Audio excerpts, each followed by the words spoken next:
Yes, sir. So you can start the lecture. Maybe you start with your introduction and then we can move forward. Sure. Hello, everyone. Good evening. My name is Vijay Pratap Singh Aditya. I'm CEO and co-founder of ekgaon Technologies. Plus, I work with some other institutions, mostly in the area of working in rural services, services that are aimed at rural India. And and another area of my interest has been the Indian culture and arts, and that is something that also I'm working on, having traveled across the country. So for past 20 years, I've been working in rural India with a focus on working with an aim to bring about a change which also helps in sustaining the livelihood of the people. How the existing livelihoods that the people have, they can be sustained over a period of time. What kind of innovations, interventions, and support services can be enabled to them. So that has been kind of 20 years of my work in this area. Like most of you, I'm also an engineer. I did my engineering in electrical. Post that, I did my management in forest management from Indian Institute of Forest Management. And since that, I did work on a World Bank project at Indian Institute of Ahmedabad. And after that, the journey has been on entrepreneurship, which is what what I will be sharing with you today. So let me begin with a little bit of clarifications or kind of helping you understand what social entrepreneurship means, because my call today is that this decade, starting 2020 and going forward for another 10 to 15 years, is both a decade of social entrepreneurship in the country and also a decade of agriculture in India. And why I'm saying it in the context of situation as in today, and the challenges as a country that India faces, not just today and going forward for next 30, 40 years. The development pathway that we can see for that, going forward that time. So if I try to understand try to explain what is happening around you, so let's kind of try to understand who are the actors when it comes to the country as a whole. Who are the actors who work in a nation ecosystem? Of course, there's the government. The government is a large player. Government's role is to facilitate social development, economic development, ensure law and order maintenance, protect our borders, and create friendly relationship with the neighboring countries. That's the primary role of the government. At the same time, ensuring that citizens of the country have better opportunities, both in terms of livelihood, in terms of freedom, in terms of opportunities, in terms of equality, equity, and rights. So this is what the role of the government is. Now, to do this role, government has to work with multiple actors. Who are those actors? Of course, economic development is important area. Government can and always has been a big partner in that activity. They themselves get involved in the economy. We not just prepare the laws that they govern the economy, but they also are an actor. So we have something what we call as the public sector units, which are largely owned by the government and run by the government for service of the people. Now, second area is the private sector. The private sector is the companies, the corporates, the public sector companies, private limited companies, and several proprietorship companies which are there, which essentially channel the resources of the country to create both employment opportunities as well as create goods and services that are needed by the economy and create wealth. in the process. So this is the role of the private sector per se. Then there's another sector which plays a very, very important role, which is largely not recognized for its role much better, is the social development sector, which is what we call as non-profit organization, NGOs. Now, this term NGOs is understood loosely by people because it's not been properly understood. But largely it means organizations which are working on social issues, which is education, health, gender equality, rights, uh, uh, and environment, and similarly other many topics that are there. So where government machinery is not proactively reaching, social development organizations play a very important role. And then there are tertiary actors like media, then there's law, legal system, which is there. These are other tertiary pillars of a democracy.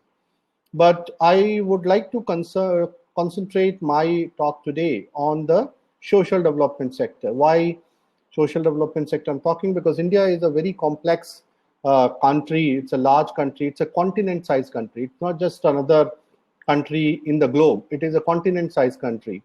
It has a population of 1.33 billion people.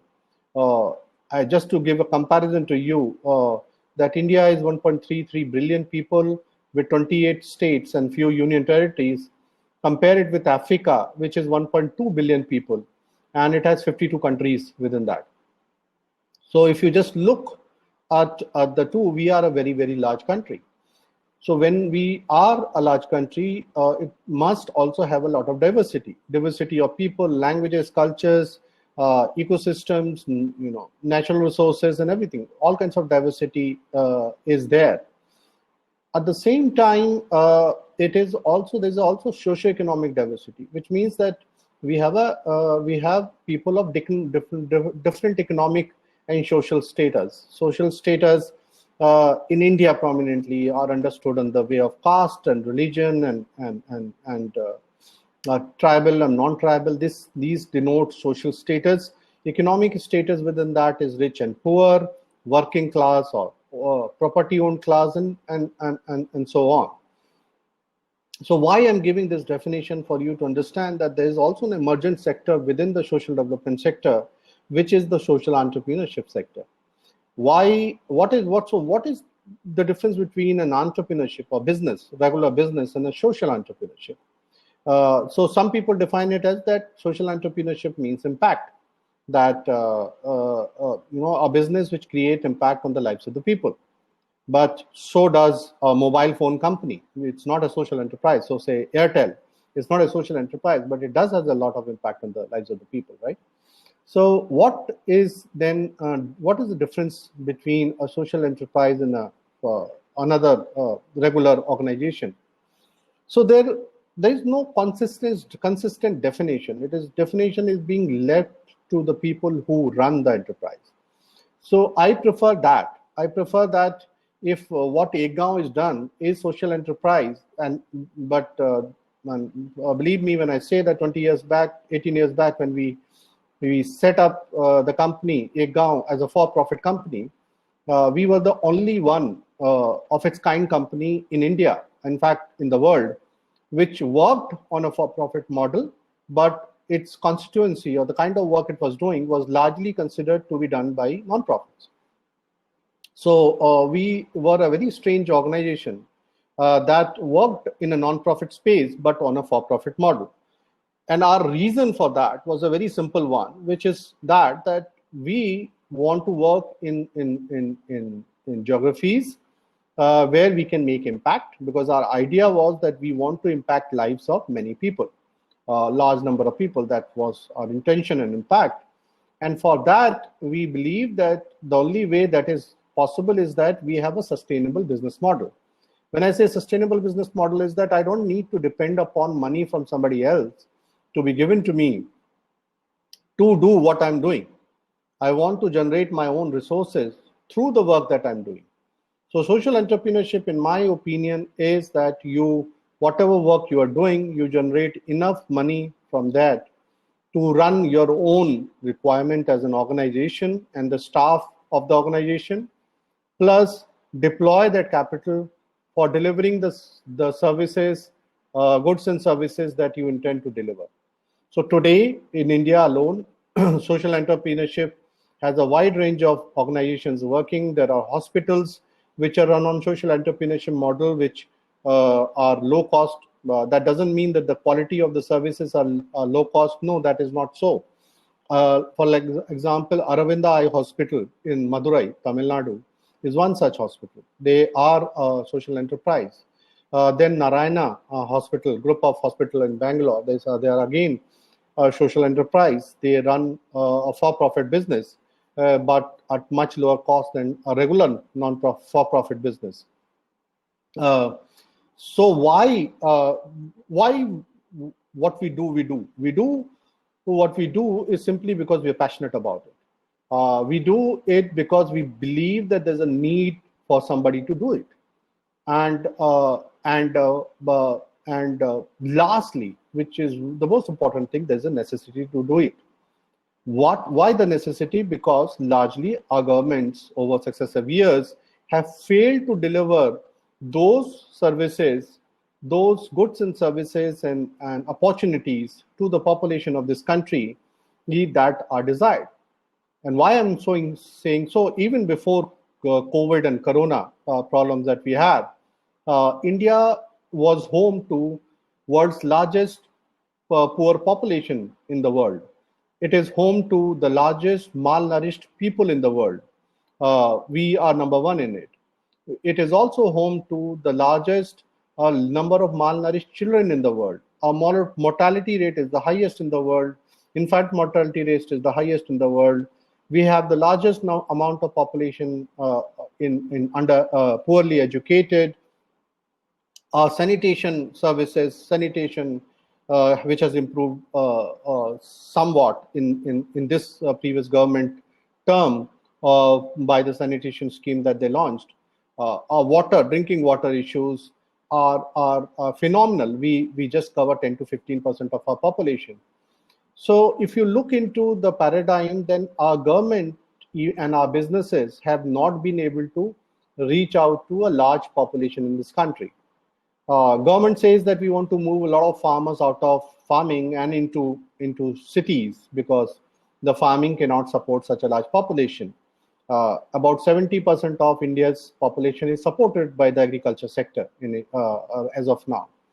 Now, in this situation, government believes that it can move a lot of people from agriculture to urban areas, working in factories and various other vocation in real estate sector and others.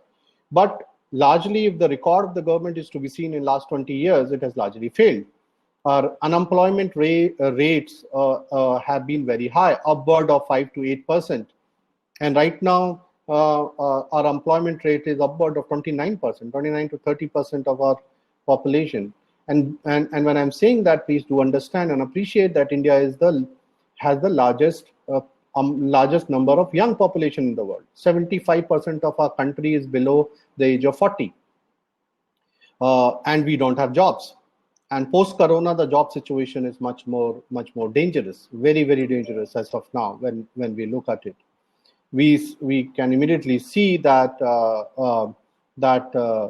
according to Center for Monitoring of Indian Economy, about 20 million, more than 2 crore people have lost. These are salaried people. So our salaried people is about 3.5.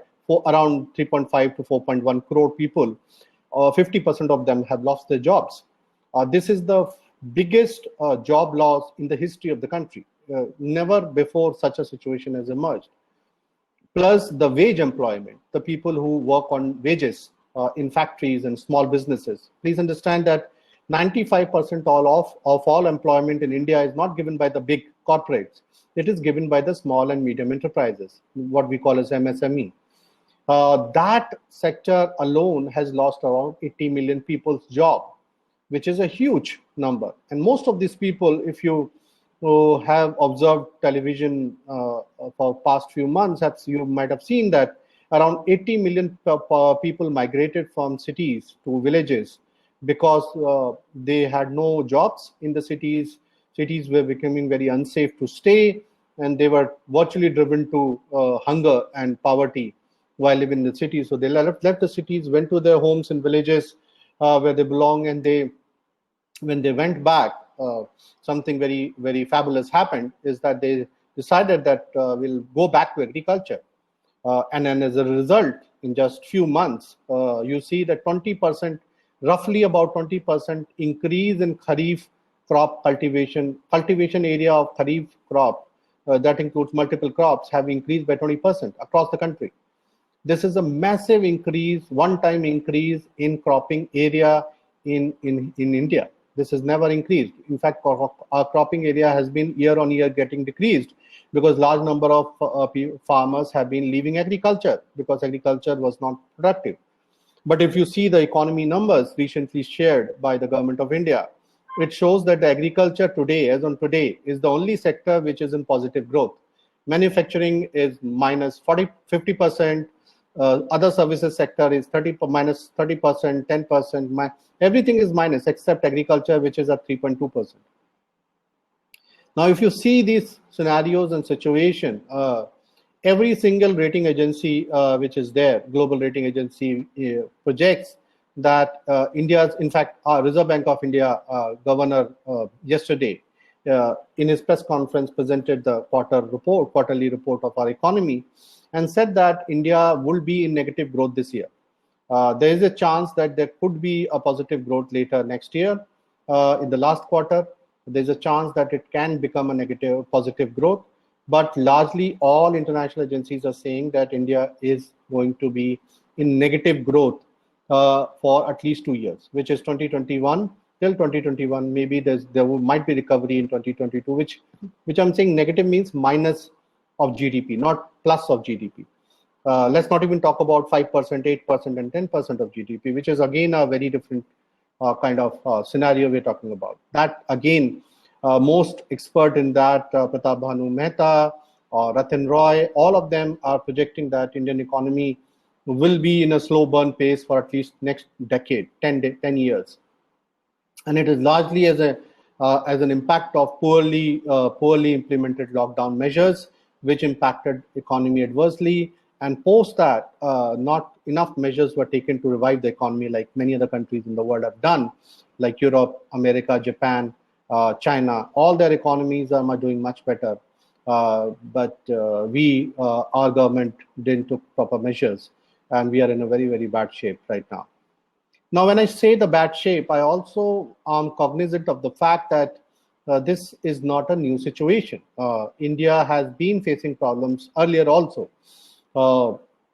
We have a very small government sector. When I say very small government sector, people don't understand it properly, but it essentially means that the government spending in the Indian economy proportion to the share of the economy is small. And including in coming years, it has actually going down, much down. If I remember my numbers correctly, then the share of government in Indian economy has gone down by 12%, which is a massive drop in government spending spending of government in the economy. Whereas in most countries, spending post-corona has actually increased many times. Not in India, because the government has not increased that spend that money.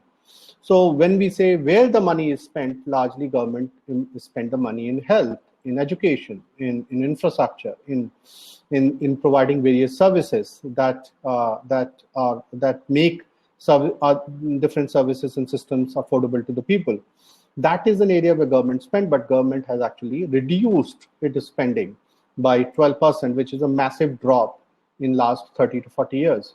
In fact, so for the first time since 1979, India is officially in recession right now, and will be in recession for a long time. In fact, India has never been in recession except for a very brief period in 1979 when Janata Party government was there.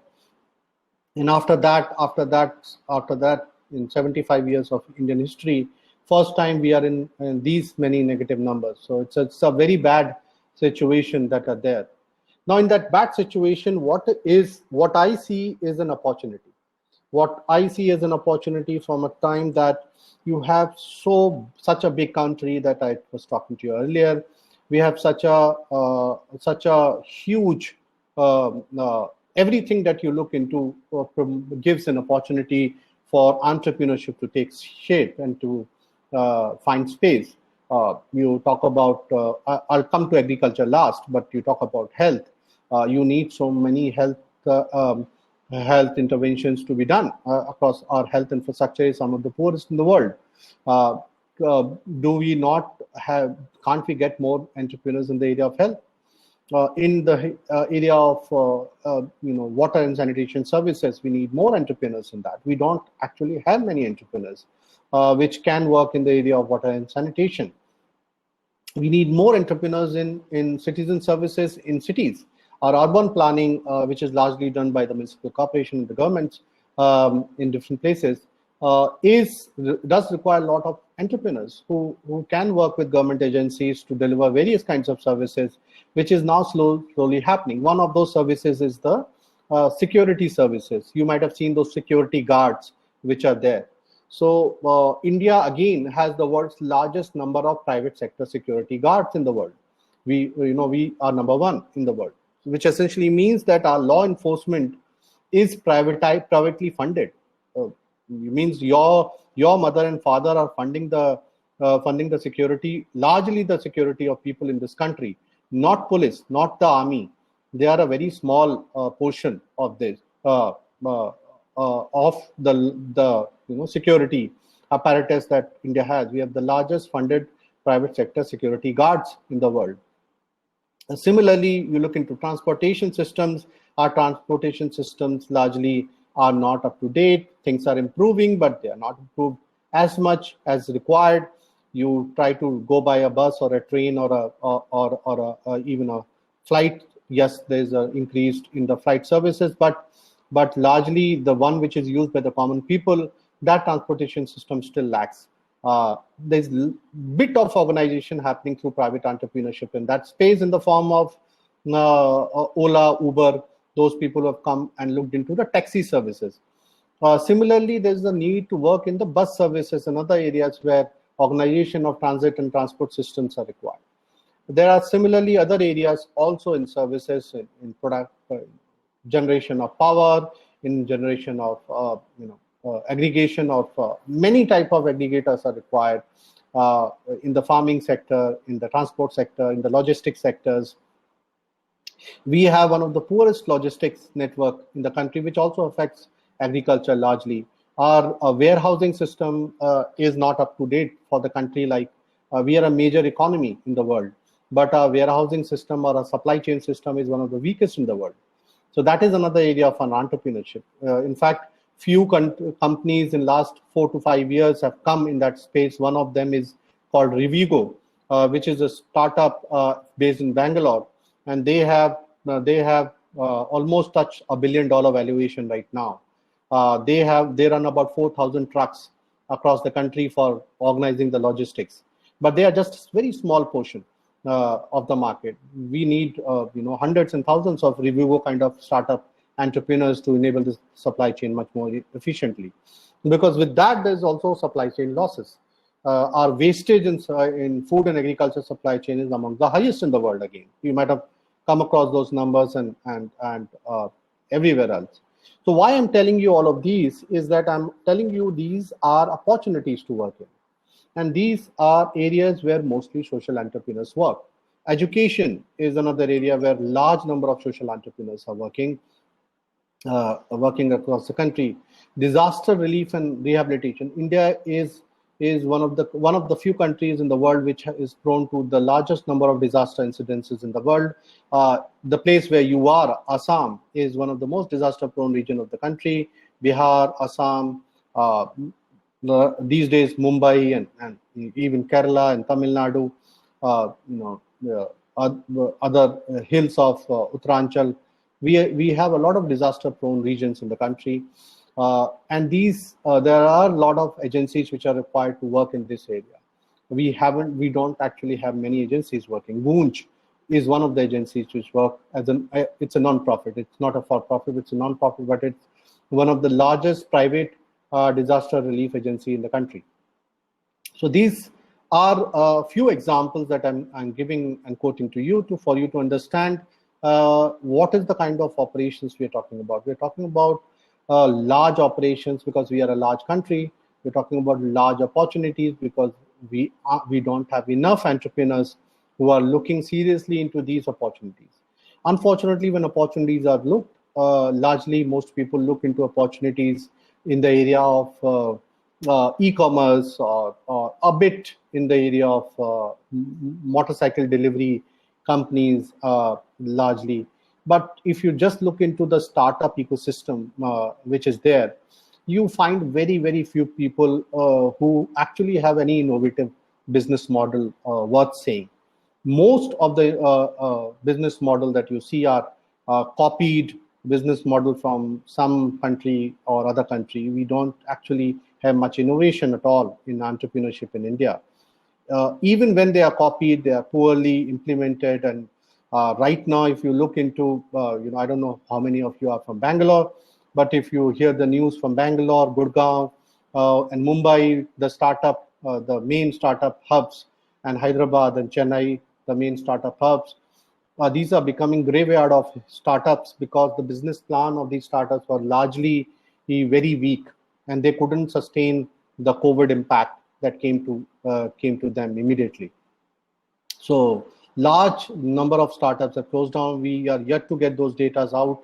Those data are yet not there. But in this gloomy definition, which I was telling, and since my interest and my focus is agriculture, I would like to talk to you for another 5-10 minutes on agriculture alone, because I believe agriculture, see, for a simple reason, nobody is of the 133 billion people in this country. I am hoping that nobody is going to stop eating food from tomorrow, right? So it means that agriculture is going to be in business for perpetuity. It is one of the most sustainable business because everybody is going to eat all the time. That means that people can look at opportunities in agriculture sector. Agriculture, let me just expand it to agriculture and food sector. Now, again, this is one of the areas of our economy which has remained, which has very few business interventions which are there in agriculture and allied services sector in the country. Most of you students are from are in Northeast right now.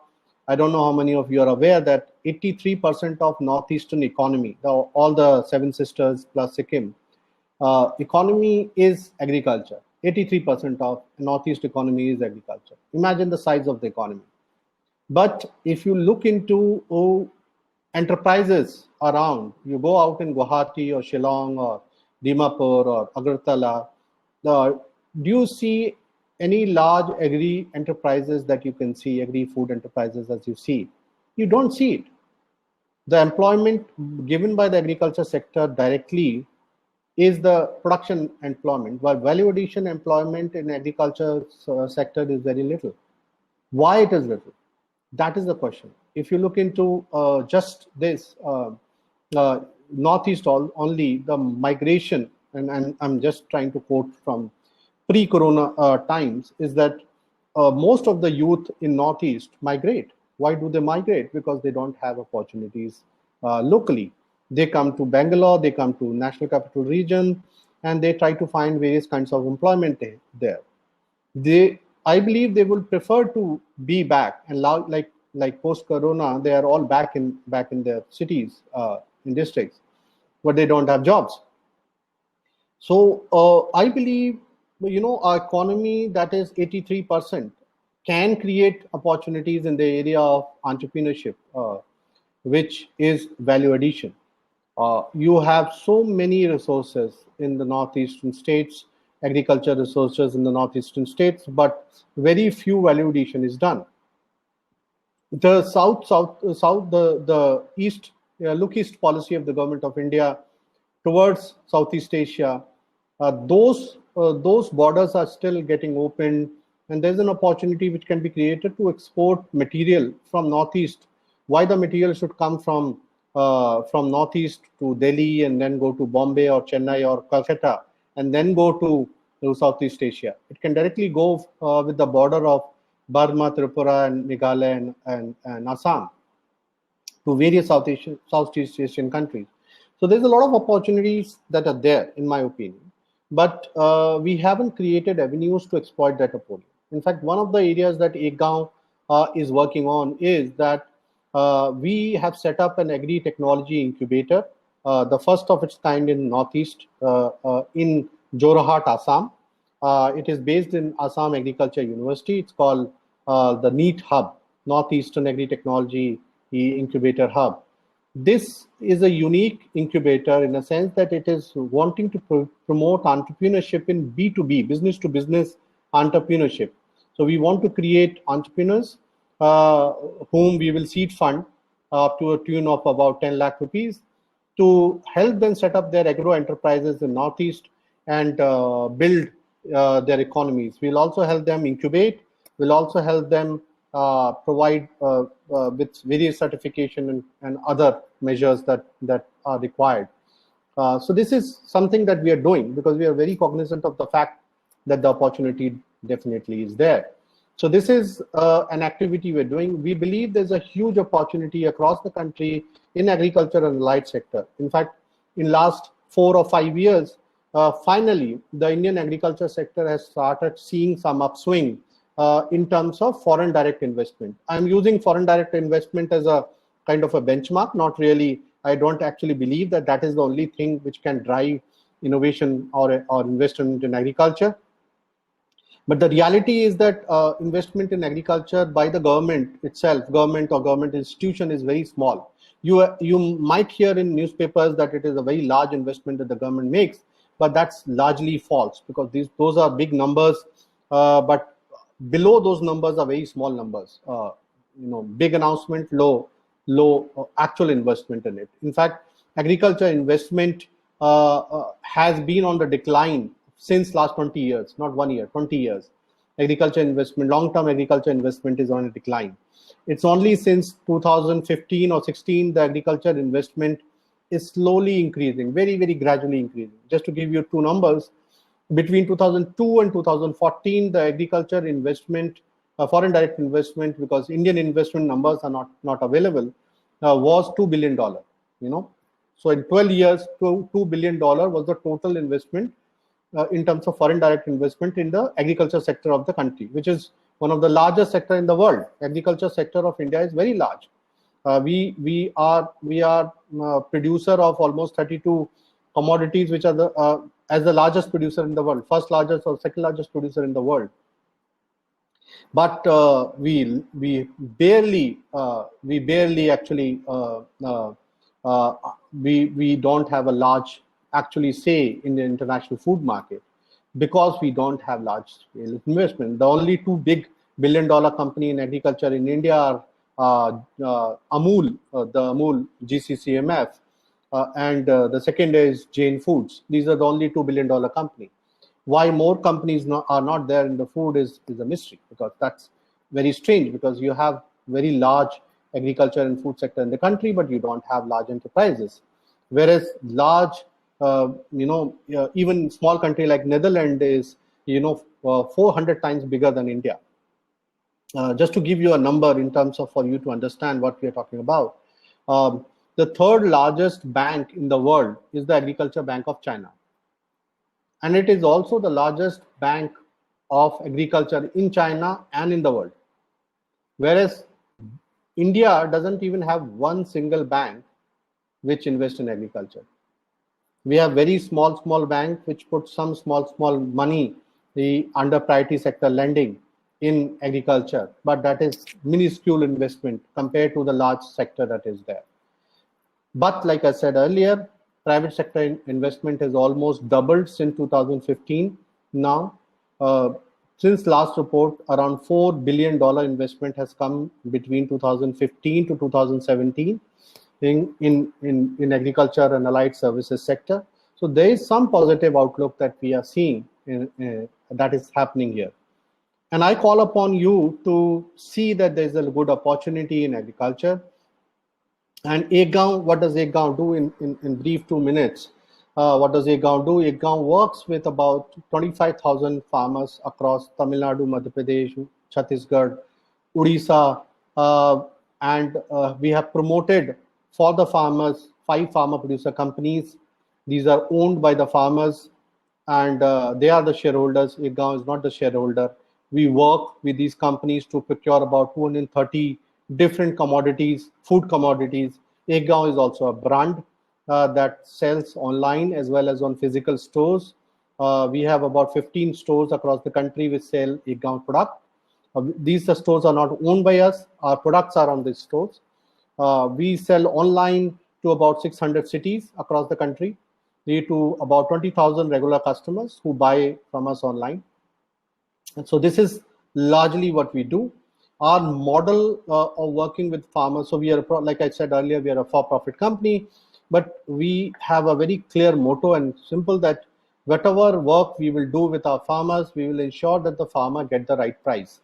Farmer should never be cheated by the price that they get from us. And whatever profit ekgaon makes in the market, farmer gets 10% of the share post selling price as well. We call it a bonus. So we basically, what we believe is the ekgaon is a benefit brand which shares profit with the farmers so that farmer has that additional income. We believe farmers, that income belongs to the farmer, which is not being done right now. Amul is the only company which does that. They share profit with the farmers. We are doing the same thing. At the same time, ekgaon believes that we want to slowly enable farmer and the farming ecosystem to become more self-reliant.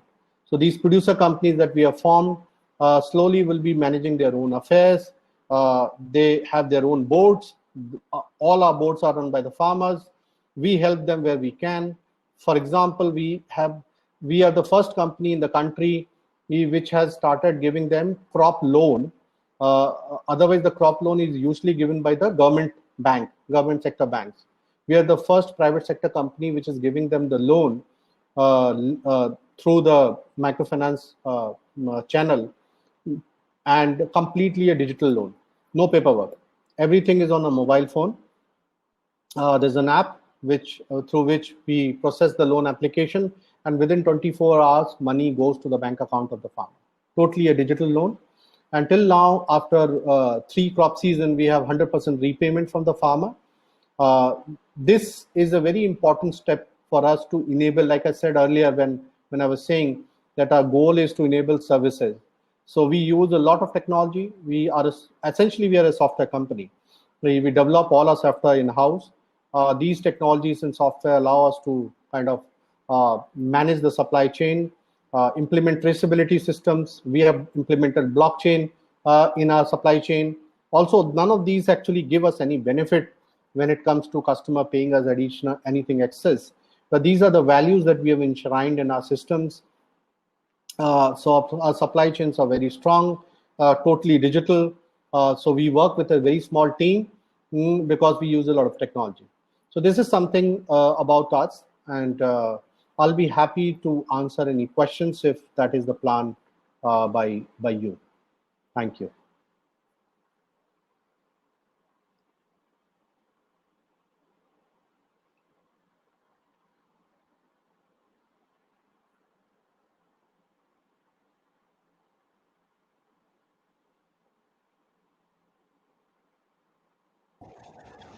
Hello, am I audible? Yes. I mean, I think there is some issue Yes. with my camera. It's not working, but I hope I'm audible. So, okay, No, you're. okay, guys, you guys can ask any question. So maybe you can turn on your microphone and then ask question if you have.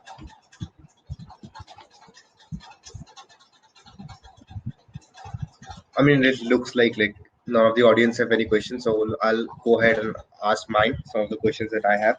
So, sir, one argument that for-profit companies make nowadays is that the impact they create is much larger than the social enterprise. For suppose like company like Tata. they employ 1,000 people, and they are purely a for profit company. And when we compare it to small NGOs and the social entrepreneurs and social enterprise, they do not like employs these many people, and they also do not generate that much of a revenue. So like, what you have to say about that argument that the impact of a for profit is like 100 times larger than a social enterprise?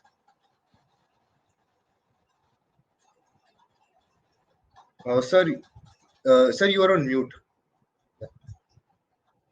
Okay.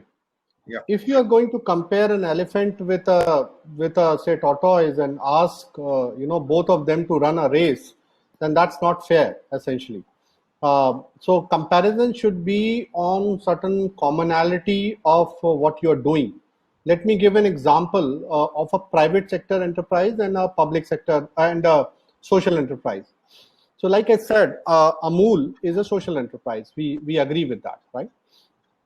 So Amul, during Corona times, Amul gave the 28 rupees, 32 rupees per kg of price to the milk, their milk producers.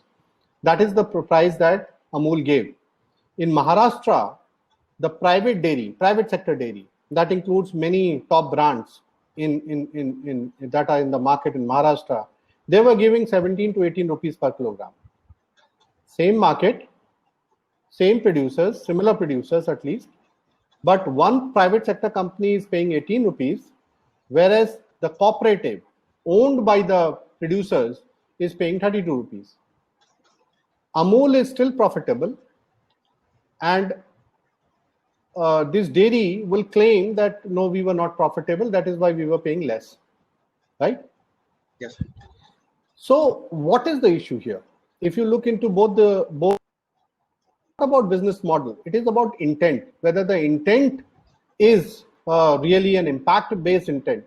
So for example, within last 4 months, from March to July, in 4 months, a GCCMF, which is parent organization of Amul, gave 4,500 crore rupees to the farmers for buying milk, right?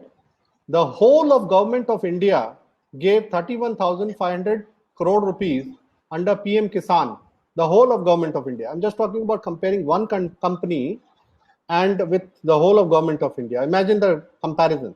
I'm talking about the mega government of India and just one small company, right? I'm saying it's small because you know how many farmers it is working, around 30 lakh farmers it is working with, right? But to that 30 lakh farmers, it was able to give 4,500 crore rupees. That money helped the farmer survive during this crisis, right? So that comparison is there. Now, Amul's impact is massive. It's not just the impact of the money it is giving. Impact is massive. There's a consistent income coming to the farmer, means that the farmer can invest that money into education, in their housing, in getting various services, getting health. So that impact, consistent impact, has made Amul farmers stick with Amul for 70 years, right? They could easily go and sell it to anybody else. Nestle tried. Danone, which is a French multinational which was in India, and it worked in India for around 15 years, and said that we can't compete with Amul. Because the kind of fair market Amul has created in India, no unfair company can come and break it. Because Amul has created that fair marketplace. Now, coming to your bigger question, which is a good question, that any big company will say, like I said earlier also, any big company will say that, yes, we have a large impact. You know, we make a large impact. Tata Group makes a large impact. Reliance Group make a large impact. Yes, they do. But that large impact at what cost? All these companies, every single company is getting various kinds of subsidies that they don't disclose in their balance sheets. They don't disclose it. They only disclose the revenue numbers. They don't disclose the tax subsidy that they get from the government. They don't disclose the land subsidies that they get from the government. If you just add the cost of that, which none of these subsidies are available to the farmers, right? None of these subsidies are available to the NGOs, right? If you just compare the two, you will find that the cost essentially Let me give you an example of that. You remember the episode of Tata plants moving from Calcutta, wherever in West Bengal to Gujarat, Tata Nano plant, Yes, sir. right? 20,000 crore rupees of service tax waiver was given by government of Gujarat to Tata Group, besides the land free. That is not included in the balance sheet. If you include that, you are already in negative. So let's not even talk about comparing these things. There are many things which, because they are compared at a level which doesn't become public, there are many such things which are there which are not comparable. I strongly believe that India's social sector has done a much better work in this country for various things like health and education and sanitation. Because if you largely, anybody of you is from rural India, knows that government services actually don't reach rural India.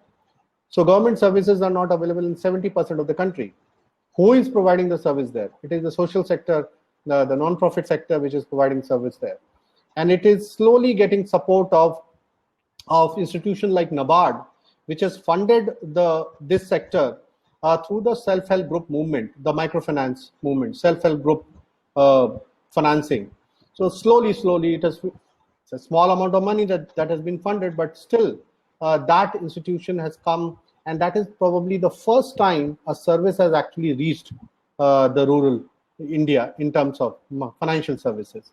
So we are at a very basic level of services. I think there's a lot we have to talk about here. Okay. Sir, one question that like that comes up is that the small startup, how can they compete with larger companies? Because even in this time of COVID, larger companies are providing heavy discounts on their agricultural products, but small startup cannot compete with them right now. So what should be the strategy? See, depends upon how you approach the issue. I'm also seeing in the chat box there is a question on startups like Big Basket and Grofers and their impact on Indian agriculture. So I will combine your question on this. So there are many startups, there are many established players who offer a lot of discounts. You might go to the website and say, potato is available at 5 rupees a kilogram, right? Whereas your buying cost itself is 7 rupees as a startup. So of course you cannot sell at 5 rupees, right? So the problem of this whole discount marketing, in fact, the whole e-commerce suffers from discount phenomena in India. I don't know whether you're aware that none of the e-commerce company in India is profitable. None, which means zero. No, not a single one is profitable. Even now, after 10 to 15 years, none of them is profitable. So discounting is one part of the issue. So everybody doesn't go for discount. People also go for quality. Now, and service quality and the product quality. These are two other factors which are important. And the product basket is also important. So for example, ekgaon, we have never given this discount ever. We are very clear. So we sell at Amazon also, Flipkart also, Jio Mart also, that Reliance Jio's new company. We sell at all the places, and all of them ask us, give us discount, offer discount to the customer. And we said we don't have a policy of giving discount, because the moment we give discount, we'll be cutting the money from farmers. So as a policy, we are very clear that we will not cut a single paisa from our farmers. So, which essentially means that if we are not going to cut from the farmers, that we can't offer discount, because we don't have money ourselves, right? From where we can give a discount. So our focus is that we will give you quality product, and we will not offer discount, and we will ensure that quality product that you get serves you best. I think another question is the impact of Big Basket and Grofers. Agriculture, they are still a marginal players. In fact, all the companies that are there right now working in the agriculture space, mostly in horticulture and this space, are at a marginal level. They are a marginal player. They're not a big player at all. But they look big player because they are more visible. So if you look into No, largely their impact is as of now negligible. Of course, their advertising will claim multiple types of impact. Please avoid that. But they are a very marginal player. So I don't consider their impact as large. But there are companies like Jain Irrigation, Jain Foods, Rajdhani Basin, Rajdhani Group. I don't know whether many of you are aware. Rajdhani is a major brand of besan and many other dals and other products. They are major groups. They work with farmers much more directly and have a larger footprint. So start.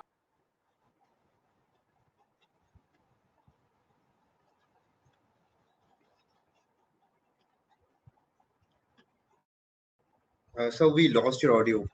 It's on mute, I guess. Yeah. Somebody is doing that probably.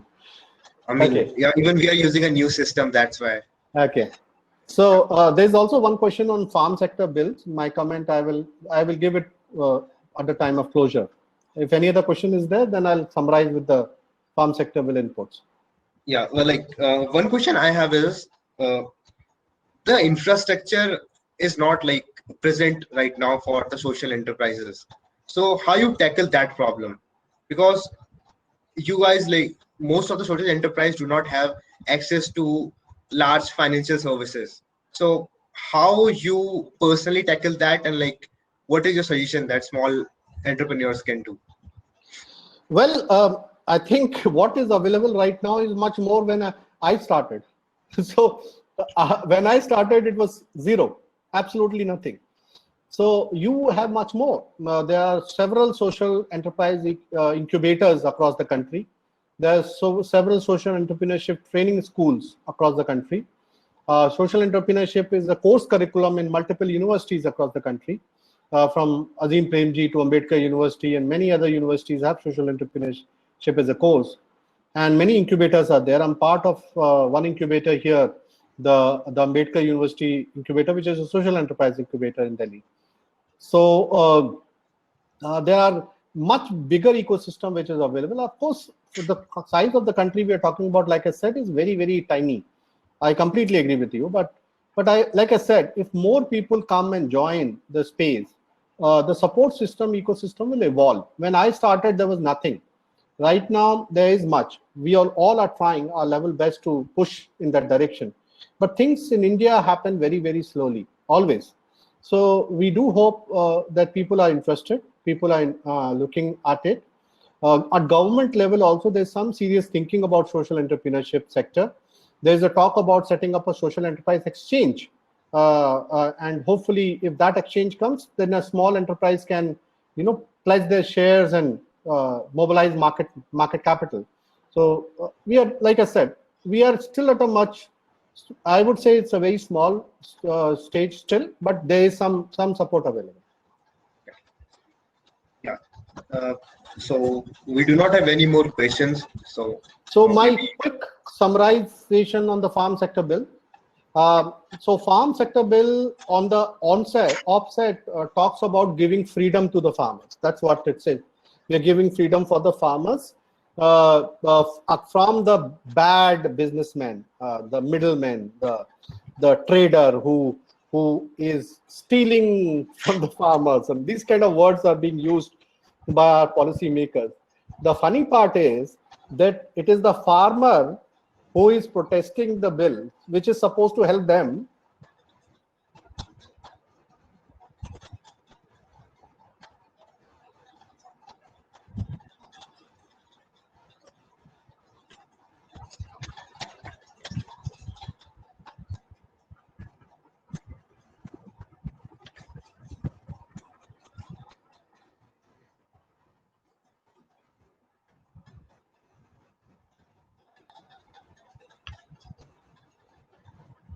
Uh, uh, Looks like there is some issue.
Guys, there is some issue with our speakers network, so we have to like end this webinar right now. So I'm really sorry we sir couldn't able to finish the conclusion, but I hope you guys must have learned a lot from this seminar, and we are also going to upload it on YouTube. So maybe you guys can watch later and share with your friends if you'd like the this event. Thank you for joining us.